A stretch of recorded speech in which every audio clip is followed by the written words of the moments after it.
গরিব না হয়ে গরিবের নেতা, কৃষক না হয়ে কৃষকের নেতা, শ্রমিক না হয়ে শ্রমিকের নেতা, যুবক না হয়ে যুব নেতা, ছাত্র না হয়ে ছাত্র নেতা।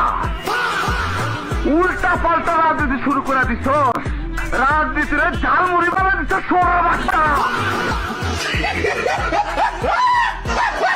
পাবলিক বুঝে গেছে আপনার নেতারা যে কত বড় খাঙ্কির পোলা।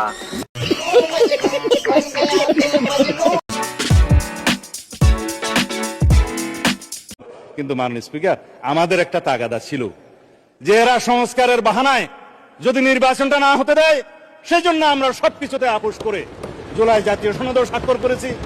আমরা একত্রিত হয়েছি, সমঝোতা হয়েছে। না না, কাজটা ঠিক হয়।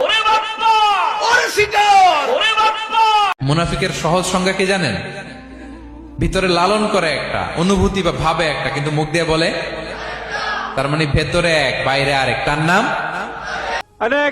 যে দল প্রায় 48% ভোট পেয়ে ক্ষমতা চালাচ্ছে, সেই দল প্রকাশ্যে বলছে আমি প্রতারণা করছি, আমি দেশের সাথে এই কাজগুলো করছি। এরকম একটা সিঙ্গেল নজির ইভেন আপনি দ্বিতীয় বিশ্বযুদ্ধের সময় দেখাতে পারবেন না।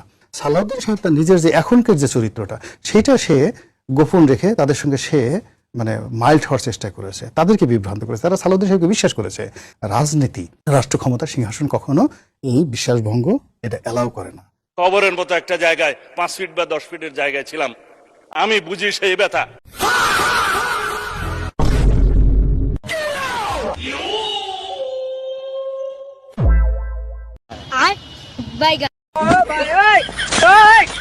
हे प्रभु, हे प्रभु, हे हरि राम कृष्ण जगन्नाथ प्रेमानंदे, ये क्या हुआ? এটাই বাস্তব। I love you. জুলাই জাতীয় সনদ 2025 স্বাক্ষরিত হয়েছে। এটা এই জাতির ইতিহাসে একটি স্মরণীয় দিন। এই ঐতিহাসিক দিন আমাদের স্মরণীয় হয়ে থাকবে যতদিন বাংলাদেশের ইতিহাস থাকবে। আজকে শহীদের আত্মত্যাগ, এই জাতির আকাঙ্ক্ষা, জনপ্রত্যাশা সবকিছু পূরণের শুরু হলো কেবল। যে এরা সংস্কারের বাহানায় যদি নির্বাচনটা না হতে দেয়, সেই জন্য আমরা সবকিছুতে আপোষ করে জুলাই জাতীয় সনদও স্বাক্ষর করেছি। আমরা একত্রিত হয়েছি, সমঝোতা হয়েছে এবং নির্বাচনের সাথে আমরা অনেক কথা বলি নাই। জাতির পিতার পরিবার সদস্যগণের নিরাপত্তা রহিতকরণ বিল 2026 উত্থাপিত আকারে মহান জাতীয় সংসদে পাশ করা হোক। বলিস কি? হিসাব বোঝো না, দুধু খাও। জুলাই সনদের প্রত্যেকটি অক্ষর, প্রত্যেকটি শব্দ, প্রত্যেকটি লাইন ইনশাআল্লাহ আমরা বাস্তবায়ন করব। বলো কি, তুমি সত্যি বলছো? হ্যাঁ।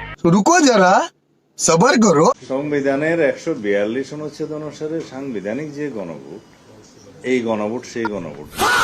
গণভোট অধ্যাদেশ যেটা হয়েছে, এটা একটা অধ্যাদেশ, এটা কোনো সংবিধানের অংশ ছিল না। রাষ্ট্র ইমোশন দিয়ে চলে না, রাষ্ট্র চলে সংবিধান দিয়ে, আইন দিয়ে, কানুন দিয়ে। সালাউদ্দিন সাহেব আজকে সংসদ অধিবেশনে বলছে আবেগ দিয়ে রাষ্ট্র চলে না, রাষ্ট্র চলে সংবিধান দিয়ে। তো সালাউদ্দিন সাহেব, এই সংবিধানে বিএনপিকে খাইব, এই সংবিধান দিয়ে একজন বিএনপি এই দেশ ছাড়া হইব। কারণ আবেগ দিয়েই আমরা শেখ হাসিনাকে পতন ঘটাইছি। আপনি ছিলেন শ্রীলঙ্কে, আপনি ছিলেন ভারতে, আপনি ভারতীয় একটা গুপ্তচর আমার হিসাবে। আজকে আপনারা এই জুলাই সনদ হাবুড়ের বিরুদ্ধে বিএনপিরা যারা দাঁড়াইছেন, আপনারা কেউ বলাইতে পারবেন না। কারণ আবেগ দিয়ে যেহেতু বলছেন আপনি রাষ্ট্র চলবে না, মনে রাখবেন আবেগ দিয়েও এই দেশের মানুষ আর বিএনপি কার ক্ষমতা রাখবে না। 71কে আমরা আগে সম্মান করব, বাংলাদেশের স্বাধীনতা মুক্তিযুদ্ধের ইতিহাসকে সমুন্নত রাখব। তারপরে আসবে 75, 79, 90, 24। খেলা হবে, খেলা হবে, আন্দোলনে খেলা হবে। মানে স্পিকার, আমি মাননীয় সংসদ নেতার পক্ষে বক্তব্য রাখছি। আমরা বিড়ালকে দিচ্ছি মাছের নিরাপত্তার দায়িত্ব। নমিনাল প্রধানমন্ত্রী তারেক রহমান, ফাংশনাল প্রধানমন্ত্রী সালাউদ্দিন আহমেদ।